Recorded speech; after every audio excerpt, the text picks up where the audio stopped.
No results.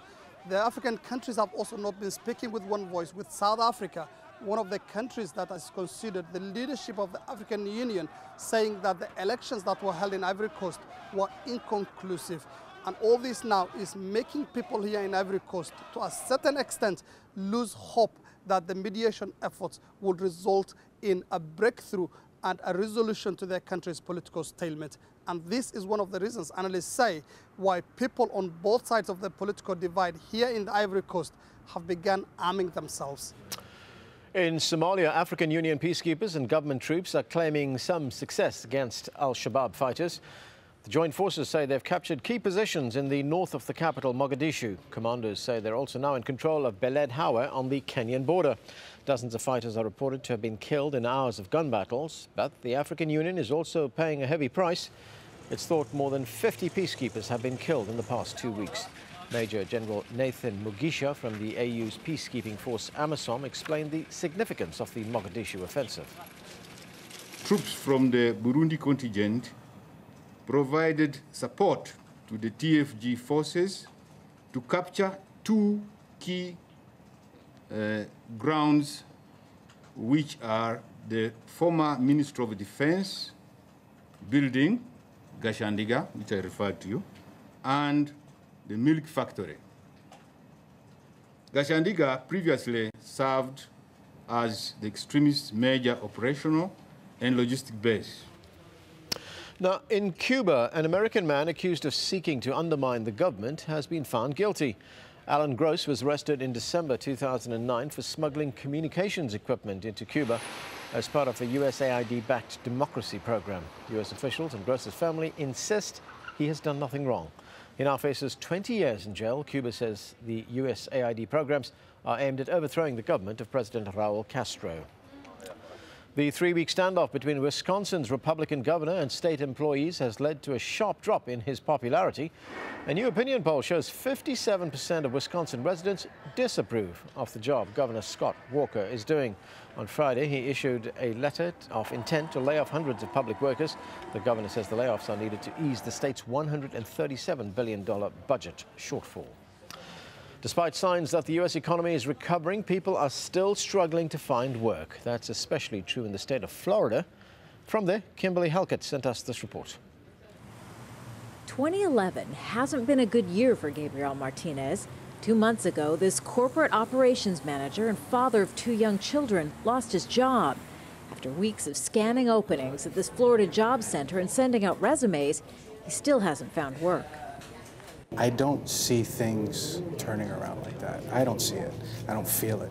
I mean, if I say I've applied in the last 2 months for over 200 positions, I don't think I'm exaggerating.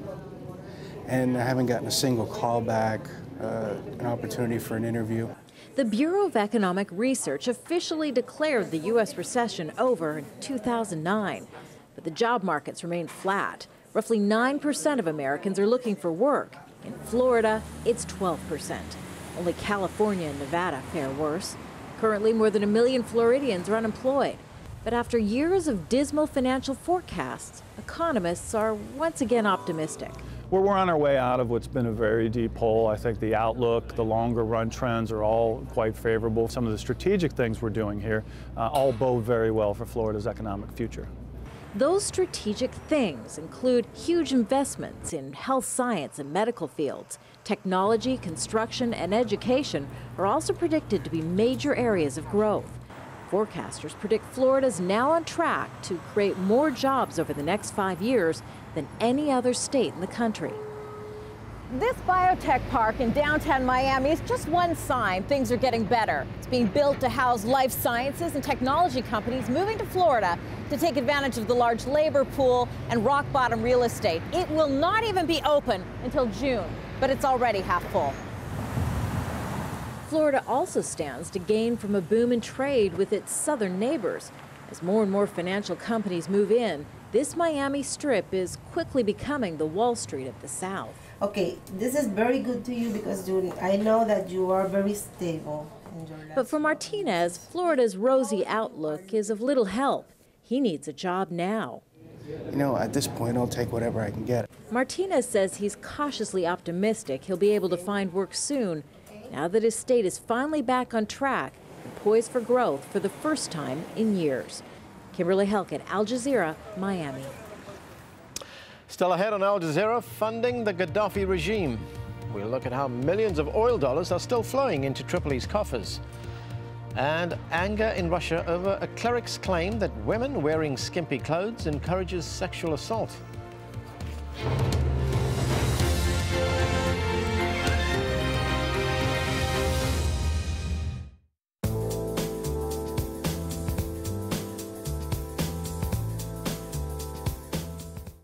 Hello there, we've got some very disturbed weather to come across northern parts of Australia over the next couple of days.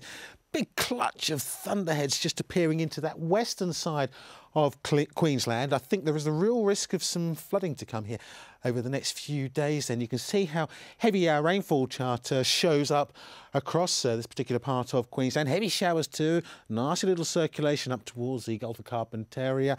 Follow these winds round into the southeastern corner. Well, Adelaide will see temperatures getting up to 37 Celsius. Some very hot weather down here. High pressure in charge for southeastern parts of Australia.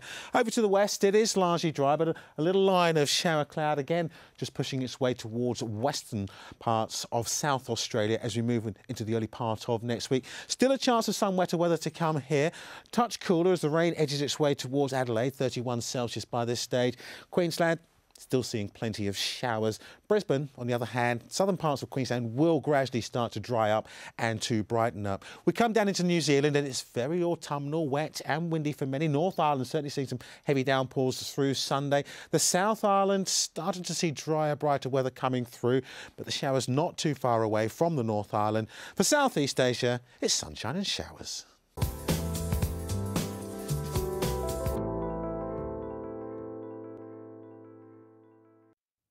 Afghanistan is faced with a huge challenge. Relations have gone really sour between us and our allies. We have inflicted considerable damage on the enemy. The people who make international headlines. Ultimately, the truth will out. They want to stop this publication of information that embarrasses them.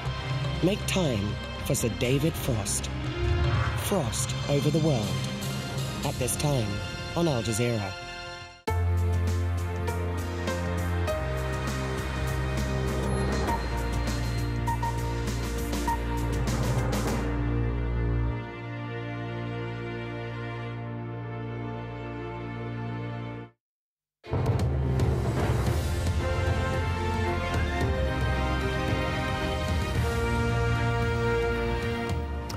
The top stories in Al Jazeera. Libyan leader Muammar Gaddafi is calling for the United Nations or the African Union to investigate the uprising in his country.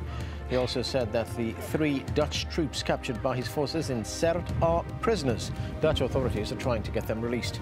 Meanwhile, rebel fighters are said to be heading towards the Libyan town of Sirte. That's Muammar Gaddafi's hometown, and it's expected to be well defended.